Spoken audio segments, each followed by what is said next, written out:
boa tarde para você que nos assiste.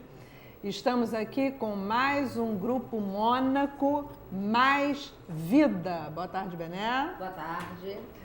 E hoje com a nossa querida Luísa Sassi. Né, Luísa? Seja muito bem-vinda. Obrigada. Luísa, vamos falar num primeiro momento sobre a sua formação. Primeiro eu queria agradecer, né, a oportunidade de estar aqui, podendo falar assim, sobre atuação, sobre o que eu faço. Minha primeira formação é em psicologia. Comecei na área de educação como psicóloga escolar, né? Também trabalhei bastante tempo como psicóloga clínica e o meu trabalho dentro da escola acabou fazendo com que eu me interessasse bastante por estudar educação e aí eu fui fazer formação em pedagogia, né? E, enfim, os desdobramentos. Fiz mestrado e especialização na área de gestão de escola e, enfim. Quer dizer que a psicologia foi que te levou para a pedagogia? Foi. Eu acho que, assim, ao longo da minha trajetória, eu estou há 30 anos trabalhando na área de educação, né? Comecei como estagiária e acho que a psicologia, ela é importante para tudo, né? Assim, ela foi fundamental, no caso, para a área de educação.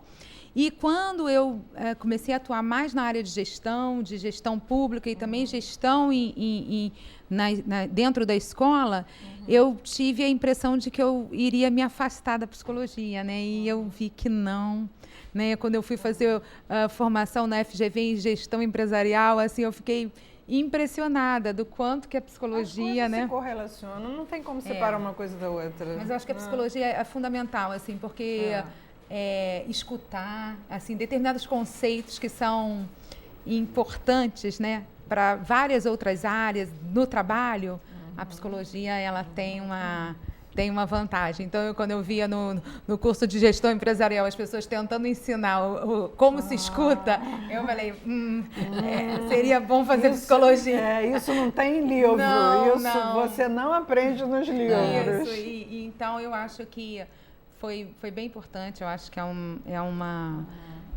formação em psicologia ela é bem enriquecedora, né? Então, sua escolha foi acertada, é isso que você quer dizer? Eu acho que foi, assim, isso é algo bem particular, que às vezes eu penso, quando que eu quis ser psicóloga? Eu não tenho essa memória, essa lembrança, mas quando eu já estava dentro da psicologia, eu tinha a certeza de que era aquilo mesmo. É isso mesmo.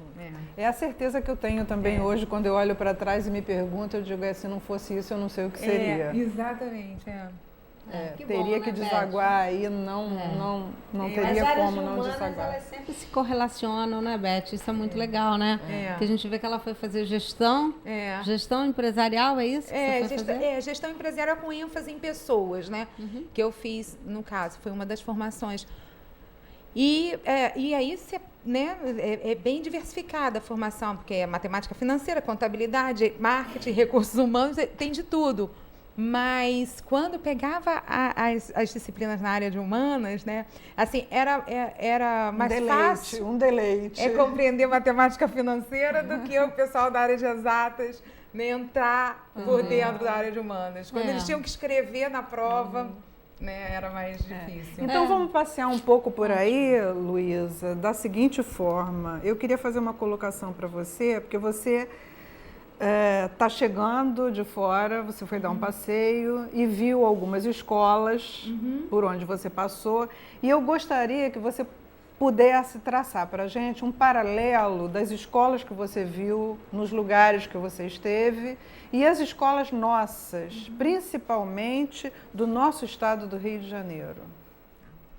Essa experiência que eu tive, né, assim, de visitar escolas, né, pelo mundo, né, com o objetivo de fazer trocas de boas práticas, né, reconhecer aquilo que lá fora, dentro das escolas, né, estava sendo bem desenvolvido, para que pudesse inspirar e fazer com que a gente voltasse e desenvolvesse melhores trabalhos.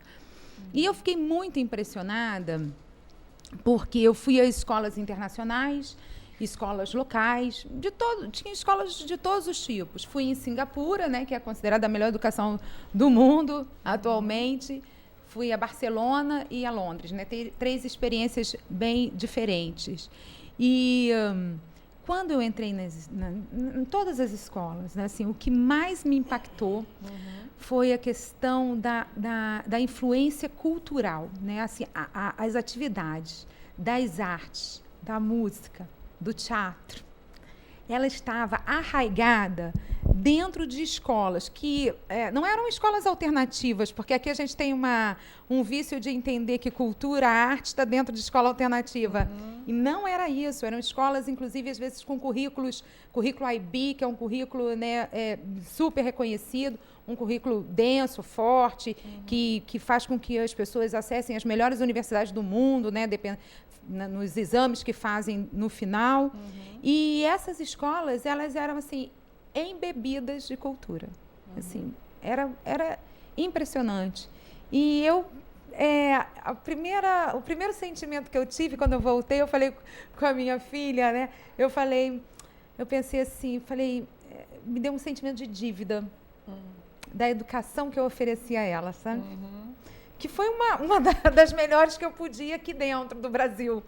Mas, assim, e aí eu acho que é o momento, né, da gente aqui. Mas então você pôde avaliar bem como nós podemos crescer e oferecer às nossas crianças e aos nossos adolescentes e jovens coisas rudimentares que eu acho que dá para fazer perfeitamente. É uma questão de motivação para isso. Eu não tenho dúvida. Políticas, eu acho. Eu acho que o que a Luísa percebeu é o que falta aqui no nosso país. Né? Tem uma lacuna aí que deveria, ou que deveria não. Eu acho que pode ser preenchida. E aí eu queria aproveitar essa brecha e te dizer o seguinte. Você acha que atualmente a gente está vendo aí que temos muitas escolas ocupadas pelos nossos alunos, reivindicando uma série de coisas. Dentre elas, não vou nem pensar na falta de professores, que eu sei que professores de física, química e matemática está bastante difícil, a coisa está complicada, né? Nas outras áreas até que a coisa flui melhor. Mas ninguém fala de cultura, ninguém fala de música. E o que eu vi nesses últimos dias, e andei conversando com alguns alunos que estão nesse projeto aí de ocupação das escolas, é essa reivindicação que você está trazendo agora. Eu acho que os alunos, os jovens, estão vendo isso, assim, de uma maneira bastante positiva. Eu acho que a gente começa a migrar. Tem a lei que foi sancionada agora, né, com relação ao ensino das artes, né, da obrigatoriedade do teatro, porque assim era sempre as artes estavam na escola como um entretenimento da área das artes plásticas. É muita fragmentação. Isso, e muito pouco. Era como se fosse algo... algo assim, figurativo. Hora do recreio. Hora do recreio. E, na verdade, assim, a gente está falando das artes cênicas, a gente está falando, né, da dança, a gente está falando da música, né? E como desvincular a arte de cultura, né? Tem. E a formação, né? Por que a gente precisa de tanto esforço para que as salas estejam, os espetáculos estejam, né, sendo ocupados, visitados, né? Eu me lembro sempre do Júlio falando das instituições culturais da nossa cidade, né? Assim, o quanto que para a gente fomentar as instituições culturais, elas sempre estão em dificuldade, porque não houve uma educação para que as pessoas... Vamos situar o Júlio aqui, para quem nos assiste, porque foi uma pessoa tão especial. Muito importante. Né? Que presidiu o Cenáculo Fluminense de História e Letras, do qual a gente faz parte, né? A Luísa Sassi ocupa... Qual a cadeira que você ocupa? Do Gonçalves Dias, 56. Pois é, e o Júlio presidiu o Cenáculo durante muito tempo, e ele acho que passava essa coisa para a gente, essa motivação, essa importância desse intercâmbio cultural, dessa coisa, né? da arte, da expressão de uma maneira geral, da emoção, né, do ser humano, que é importantíssima para o desenvolvimento de qualquer pessoa. Sim, eu acho que ele valorizava muito, né, as instituições culturais e tantas instituições culturais passam, né, por muita dificuldade, não são reconhecidas, né, nós mesmos, né, o cenáculo, né, quer dizer, eu acho que a gente começa a dar uma virada com esses jovens que a gente está falando. Eu acho que começa porque eles têm um olhar crítico. Vou te dar 2 exemplos. Na semana passada eu participei de uma palestra com os alunos, que uma excelente palestra dada por um médico, falando sobre drogas, enfim. E aí ele deu o exemplo na plateia, assim, não, porque vocês serão os futuros médicos, advogados. E aí no final da palestra um aluno falou músicos, artistas, e completou, né, a leque colocação. de opções. Isso. Eu acho que isso olha, vamos abrir os nossos olhares. Não desmerecendo as outras, não é isso, né? Mas assim, eu acho que é importante essa e o ponto que eu falei no início, a educação acadêmica, ela não precisa ser, porque as pessoas associam, se tem cultura, se tem artes, como a gente está num país que isso é pouco valorizado, é como se o ensino fosse menor, mais fraco, menos, entende? Não preparasse o aluno para ir adiante. E isso é um equívoco enorme. De importância menor. Exato. Isso é um equívoco enorme, porque assim, a formação do aluno tem que ser completa, né? Mesmo os exames que eles fazem, que eu reconheço muito o desenvolvimento da política do Exame Nacional do Ensino Médio, que é o Enem. Eu reconheço muito. E acho assim que cada vez mais há um esforço dele ser melhor. E como poucas coisas no país, eu acho que o exame é uma política, não é uma política de governo, foi uma política de Estado. E por isso está desde 98.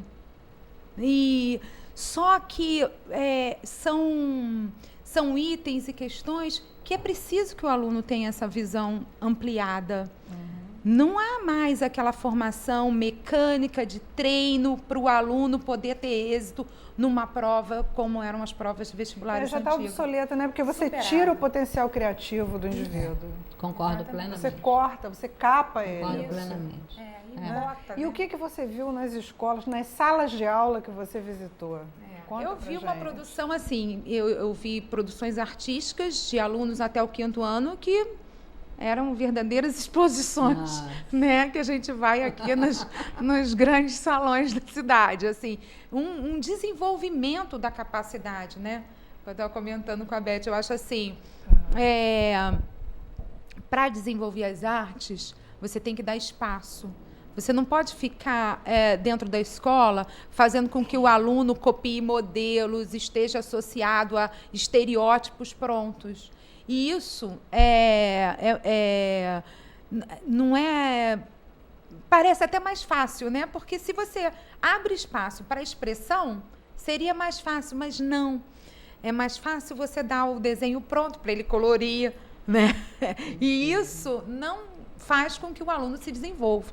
E isso nas artes plásticas, mas eu acho assim, a música, né? Eu vi você não acha que existe aí, da parte do docente, um certo conformismo e uma certa acomodação do momento que você já dá alguma coisa pronta e repete? Porque aí você também não tem que se desgastar muito. Eu acho o seguinte, aí a gente toca na questão da formação do professor. Como é que é isso aí? Como é que fica isso? Na formação do professor. Eu tive a oportunidade de estudar, né, pedagogia numa universidade federal, que eu tinha amigas que nunca tinham ido ao teatro. Da sala. Como que um professor que é formado sem, né, condições de ter acesso a isso, pode depois estar na sala de aula oferecendo isso ao aluno. Ele também foi vítima. Ele também foi aculturado, entendeu? Ele ficou sem cultura. Então, como, né? Então, eu acho que a via da educação, a educação tem que ficar boa, a formação tem que ser Mas então você concorda que ela passa pelo fator motivacional, que é importantíssimo para o nosso professorado, para que haja esse despertar. Sem dúvida. Que primeiro tem que acontecer na escola, para ela poder oferecer isso. Sem dúvida. É uma questão de educação cultural mesmo, né? As crianças precisam ir ao teatro, precisam ir a espetáculos. Eu me lembro que quando eu ia às reuniões do cenáculo, eu, às vezes, meus filhos estavam mais jovens, 13 anos, 10, e eu levava eles, eu falava, hoje a gente vai à reunião do cenáculo. E aí eu falava, e no cenáculo, né, por exemplo, eles já em plena tecnologia, né, o tempo efêmero das redes sociais, eu falava, olha só, a gente vai lá porque a gente vai aprender a ouvir discursos. E discursos muito interessantes. E eu achava importante eles estarem ali e ouvir 50 minutos de um discurso. E como é que eles reagiam? Olha, você sabe que quando eu falava, eles falavam, mãe... Ai, mãe, isso não. Mãe, mas saíam... Eu tenho uma lembrança linda do Júlio ensinando ao Vitor sobre trovadorismo, entendeu? Assim, ele aprendia, porque assim, era inevitável. E é uma capacidade que as pessoas precisam desenvolver. A gente gosta de coisas rápidas, mas também são boas as coisas, né, no seu tempo. Né, eu acho que isso a gente não deve privar o jovem, né? Eu acho que a escola nunca deve pensar assim, hoje o mundo é rápido, então a gente tem que trazer a tecnologia, porque a escola precisa estar na contramão. Na escola pública, às vezes me perguntam assim, Luísa, você é contra a gente oferecer músicas de diferentes estilos, né? E eles trazem o funk para os alunos? Eu digo, não, eu sou a favor que eles tenham acesso a tudo. Só acho o seguinte, ele não vai escutar a música clássica no rádio. E por isso, na escola, ele tem que escutar. Ele vai escutar o funk no rádio. E a escola pode ter funk, mas a escola tem que ter atenção a oferecer aquilo que ele está sendo privado. E eu acho que essa é a atenção. Mas quando você fala aí de entrar na contramão, eu acho que, acima de tudo, você está falando do papel da psicologia, que é exatamente entrar na contramão. Na contramão, né? Que é para impactar o sujeito, sim, porque é justamente a psicologia que te dá condições de fazer essa observação crítica, sim, e de te situar muito bem no lugar em que você está e no lugar do qual o outro está te vendo, ou do qual o outro está se relacionando. Exatamente. Por isso que é psicologia. Olha como a psicologia é interessante isso que a Luísa está falando, que eu me lembro que você vê, você está falando de crianças e adolescentes. Quando eu estava no Fundão, isso lá em 84, quando na Faculdade de Medicina, nós pensamos numa forma de como prender o médico dentro do hospital. Prender no sentido de que ele gostasse de estar dentro do hospital, de motivá-lo a estar. E aí entrou a arte e a cultura.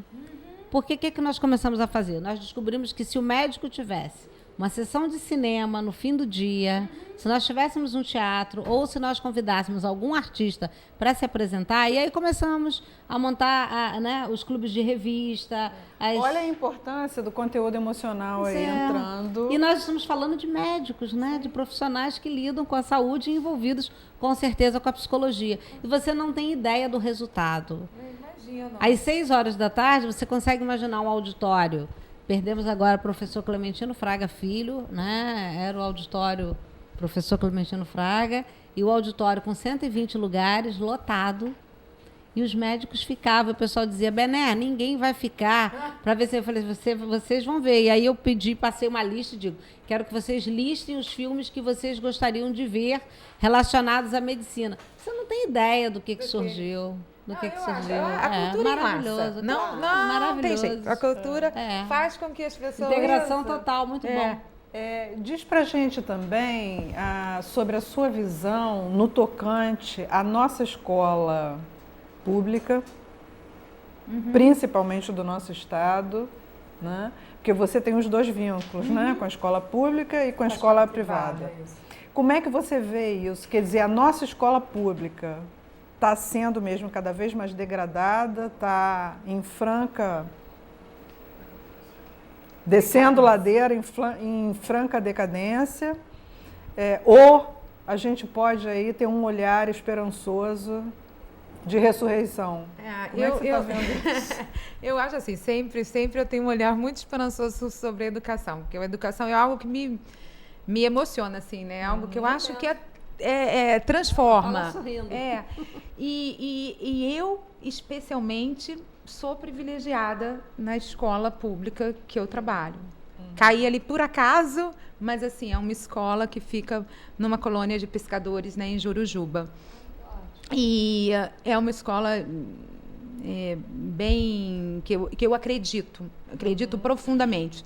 Acredito e acho assim que é possível. Eu entrei na escola em 2010. E hoje uma das referências, né, de qualificação é o indicador do IDEB, né? É isso que todos querem. Sabe,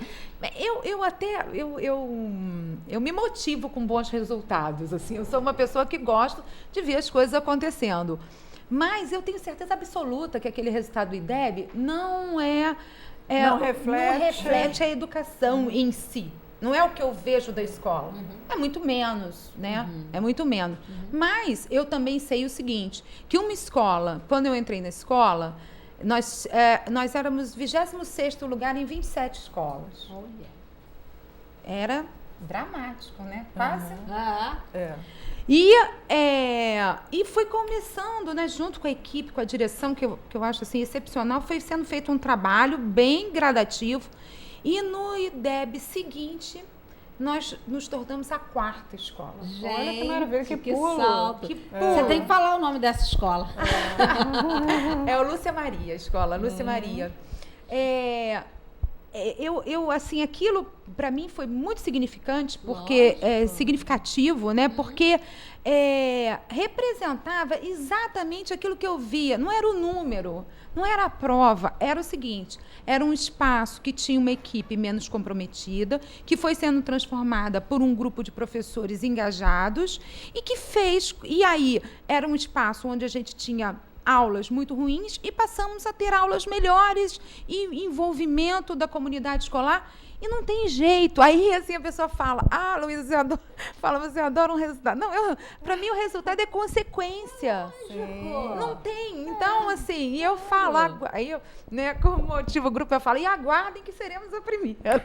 Porque, e como é que você motivou esse corpo docente aí da escola? Como é que você motivou esses professores aí, essa coordenação toda? Como é que foi isso? O trabalho dentro da escola pública é bastante diferente da escola privada, foi né? Muito suado. Eu acho o seguinte, é conquista, é uma conquista diária, né?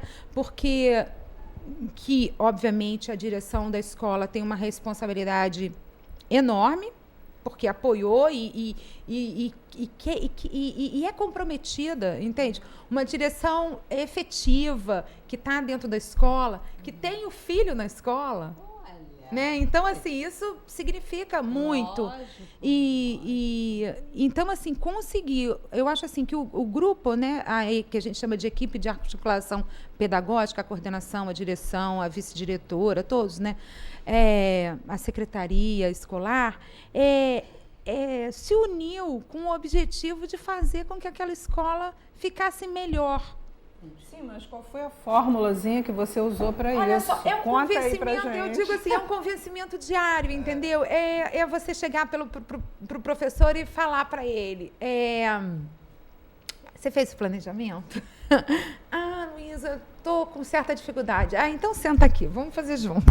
E aí a gente faz o primeiro, né? E eu recebi um planejamento. Muita escuta, né? Muita psicologia. Muita. Receber um planejamento. Muita psicologia na pedagogia. Olhar aquele planejamento e falar, meu Deus,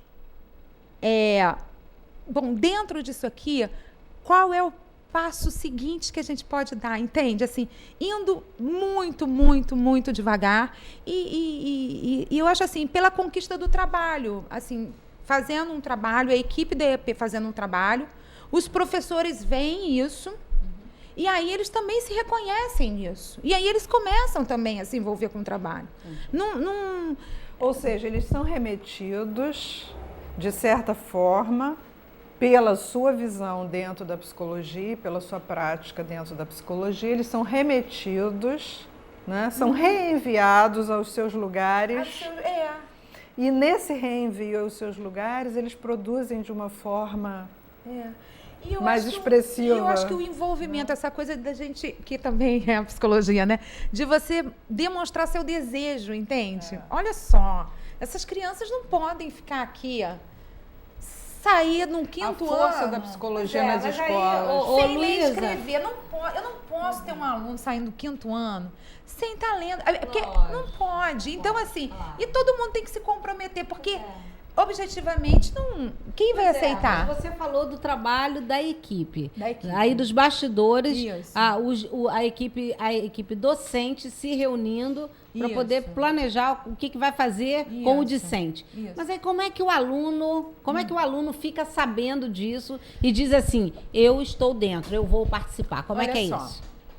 Falando da realidade dessa escola, né, que eu falo, da minha escola, né, da escola que eu trabalho. Assim, eles são sedentos por aprender. Sedentos. Eles querem muito aprender. Estava até comentando com a Beth, assim, a primeira experiência que eu tive, quando eu cheguei na escola pública, falaram assim para mim. Você chegou, é a pedagoga nova? Tá, olha só, tem uma turma ali... Que não quer nada. Uma turma ali que, olha... Vai lá, porque aquela turma é impossível, não sei o que, vai fazer uma observação. E daí eu fui, né? Pedi licença, entrei na sala. Quanto mais respeito e mais afeto você transmite, mais reconhecimento você tem deles. Com certeza. Olha a importância da emoção. Olha a importância da emoção. É muita psicologia, Beth. Muito. E eu entrei na sala e aí a professora virou e falou assim, fica com eles um minutinho que eu vou tomar um café. Aí você aproveitou e contou uma história. Aí eu falei, o que eu vou fazer? Bom, peguei um livro e contei uma história. E quando eu contei uma história, aquilo para mim foi uma experiência bem importante, porque assim, eu vi eles completamente envolvidos, com os olhos paralisados, entendeu? Assim, com muito desejo. Eu sei que isso que eu estou falando não necessariamente é a realidade de todas as escolas públicas. Estou falando daquela realidade ali, né? Daquele contexto. A gente sempre fala lá o seguinte, pense localmente. Você está falando do que você pôde perceber num primeiro momento na sua relação com o contexto. Como é que a psicologia é importante para ajudar nessa avaliação. E que não dá para generalizar, né, Beth? Não dá. A psicologia também nos ensina isso. Não adianta o modelo de lá, vamos padronizar para a escola. Não. Cada um. Qual é a demanda daquela escola? Qual é a demanda da outra escola? Porque cada um tem especificidades diferentes, né? Claro. Tem que realmente ser feita uma análise ao olhar da psicologia. E olha que eu não sou psicóloga lá, né? Eu sou pedagoga, mas não tem jeito. A gente acaba fazendo várias leituras, Exatamente, né? Não tem como. A escola é municipal ou estadual? É municipal. É municipal. E tem tudo? Tem alimentação, tem tudo. Essa também foi uma das primeiros impactos que eu tive, porque a minha imagem de uma escola pública era de uma escola degradada e sem nada. Então, eu te digo o seguinte, que eu trabalho numa escola, que todas as salas são climatizadas, que eu tenho um computador em cada sala, uma impressora em cada sala, o refeitório é refrigerado. Isso por quê? Porque eu tenho uma direção comprometida. Olha, tem uma bancada inteira olhando para você e dizendo, isso existe aqui no Brasil? Existe. Isso existe? Onde? Existe.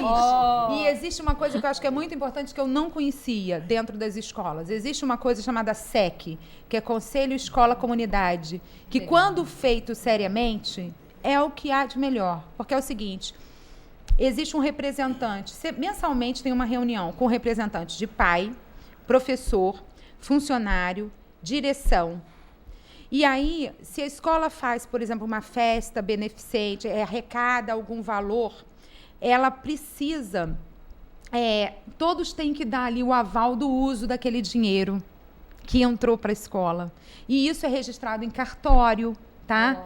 É tudo feito de uma maneira extremamente... Então, assim, as pessoas perguntam, mas como todas as salas têm ar-condicionado? Porque nós compramos com o dinheiro do SEC. Entendi. Entendeu? Porque é bem administrada. Entendi. Maravilhoso. Luísa, Maravilhoso. estamos chegando no finalzinho da nossa programação. Nossa, a gente absorta aqui dá vontade de Eu vou falar sobre educação e psicologia. Conversar sobre isso a tarde inteira é muito bom, né? Ainda mais que a praia da gente, então é muito gostoso. Maravilhoso, é muito bom, adorei. Muito bom. Adorei. Mas eu pediria a você, então, para você deixar um recadinho para o nosso telespectador no sentido da sua mensagem final para a gente se despedir. Bom, eu primeiro gostaria de agradecer a oportunidade de estar aqui, né? Sempre para mim é o maior prazer falar sobre educação. Eu acredito na educação do país, acho que esse é o caminho, vai dar certo, entende? E essa articulação que eu acho que a gente tem que ter um olhar agora em relação a trazer a cultura, tá? Para dentro das escolas e fazer com que isso faça parte da formação cidadã, né? De cada um. Que Com toda esse é o destino. E mais psicologia nas escolas. Psicologia, com certeza. É isso aí, gente. Isso. Acorda, Brasil! Acorda, Brasil. É verdade, é verdade.